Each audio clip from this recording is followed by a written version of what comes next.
앞선 이현경 기자의 리포트 내용, 이 카이스트 의과학대학원 김하일 교수와 좀 더 자세한 이야기 나눠보겠습니다. 교수님 어서 오십시오. 네, 안녕하세요. 네, 시간 내주셔서 고맙습니다.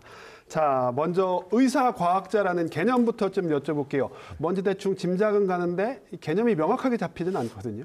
그냥 말 그대로입니다. 의사과학자는 의사인데 네. 과학을 주로 하는 사람들을 네, 이제 네. 의사과학자라고 얘기하는 거고, 네. 이들이 하는 일은 이제 주로 우리가 의사들은 병원에서 주로 진료를 하는 걸 가장 우선시 먼저 하는 일이잖아요. 그렇죠. 근데 이제 의사과학자라는 사람들은 주로 하는 게 네. 진료보다는 이 질병을 왜 생기는지, 네. 어떻게 하면 치료할 수 있는지 네. 그런 연구를 하는 걸 이제 하는 사람들을 주로 의사과학자라고 얘기하고요. 네. 좀 더 이건 굉장히 좁은 범위고 네. 좀 더 광범위하게는 대부분의 의사 선생님들은, 특히 대학에 계신 분들은 네. 나름의 과학을 하고 계시니까 그분들도 의사과학자라고 할 수 있습니다. 네. 그래서 이거는 뭐 말의 폭에 어느 정도 범위를 두느냐의 정도의 차이일 뿐인 것 같아요. 근데 네. 기본적으로 하는 일은 이제 질병에 대한 연구를 하는 사람들이라고 생각하시면 맞을 것 같아요. 그러니까 물론 의사도 과학자지만 네. 의사보다는 과학자 쪽에 방점이 찍혔다 이렇게 보면 되겠습니까? 그렇죠.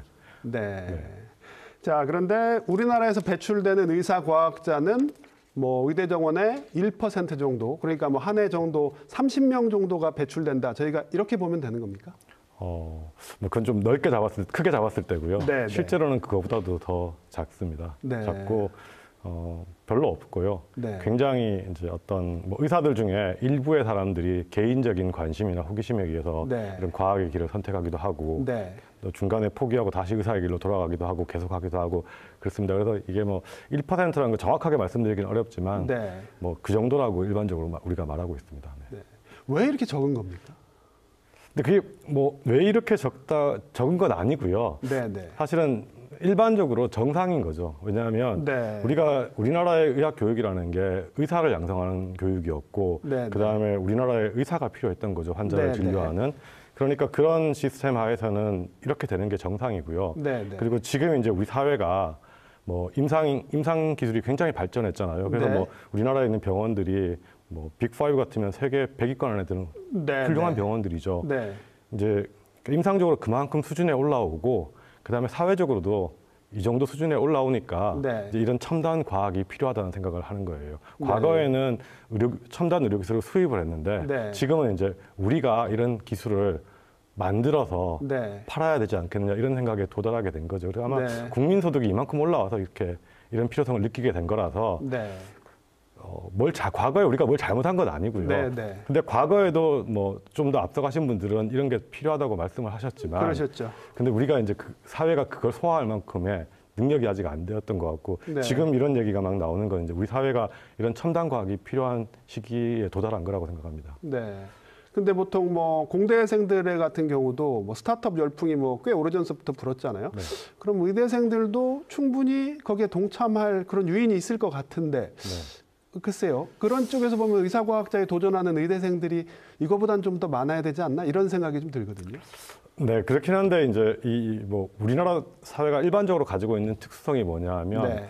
이제 좀 이렇게 쏠려가는 다양성이 부족한 면이 그렇죠. 있어요. 네, 특히 의사사회는 한번 의대에 들어가면 네. 이제 다른 환경을 잘 보지 못하니까 네. 계속해서 한쪽으로 쏠려가는 그런 경향이 있어서 네. 조금 더 이런 서양보다 조금 더 적고 이런 거는 그런 다양성의 부족이 조금 있는 것 같고요. 네. 근데 이걸 아주 특별히 뭐가 잘못됐다고 말하기는 어려운 것 같아요. 지금 굉장히 완곡하게 표현을 해주셨지만 사실 의사라는 직종은 어떻게 보면 미래가 좀 보장되는 직종이잖아요. 네. 그래서 좀 도전을 안 하는 그런 측면도 좀 있는 겁니까? 그렇죠. 그러니까 네. 이게 보면 대부분의 사람들은 의사가 네. 되면 인턴 레지던트하고 네. 임상의사가 되고 진료를 하고 개원하고 이런 게 네, 굉장히 네, 네. 일반적이고 쉬운 선택인 거고요. 네. 또 반대로 그냥 의사가 되면 어느 정도의 수익이 안정적으로 네. 직업이 보장되니까 이런 모험을 해볼 수도 있는 거죠. 그런데 네. 이제 우리 사회가 오랫동안 기본적으로 보면은 지금도 의대 설립 현상도 그런 건데 네. 모험하는 걸 굉장히 두려워하잖아요. 그렇죠. 네. 그래서 그런 것들이 많이 반영된 거라고 생각합니다. 네.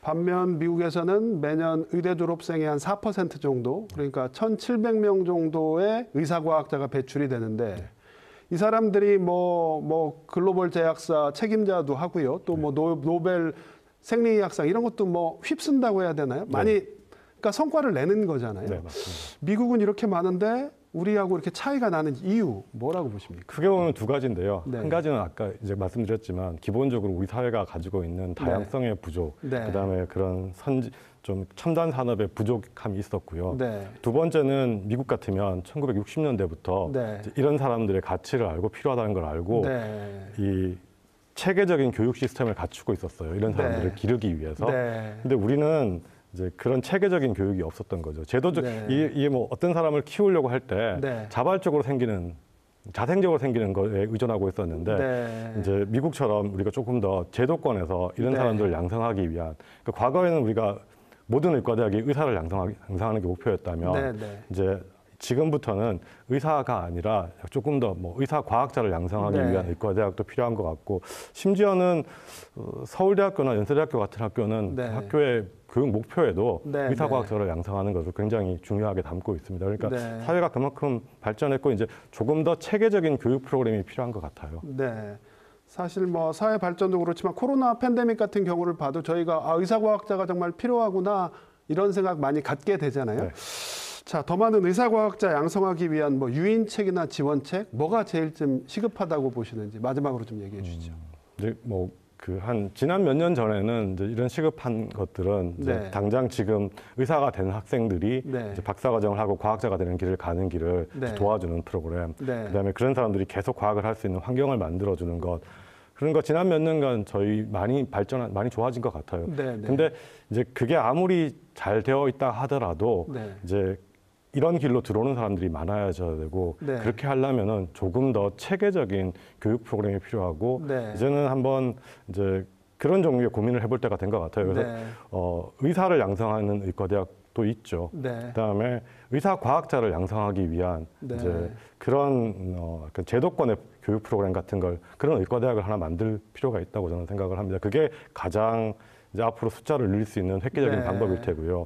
그래서 미국도 사실 그래서 이제 1960년대 후반에 네, 네. NIH에서 MD, PhD 프로그램이라는 걸 만들어서 이제 그 프로그램에서 1년에 한 2, 3천 명 정도를 뽑아서 네. 의사과학자의 길로 들어가게 하는 거거든요. 네. 저희도 그런 게 필요한 것 같습니다. 네, 이제. 의사과학자를 체계적으로 양성할 수 있는 교육 프로그램이 필요하다. 알겠습니다. 교수님 오늘 말씀 여기까지 듣겠습니다. 고맙습니다. 네, 감사합니다.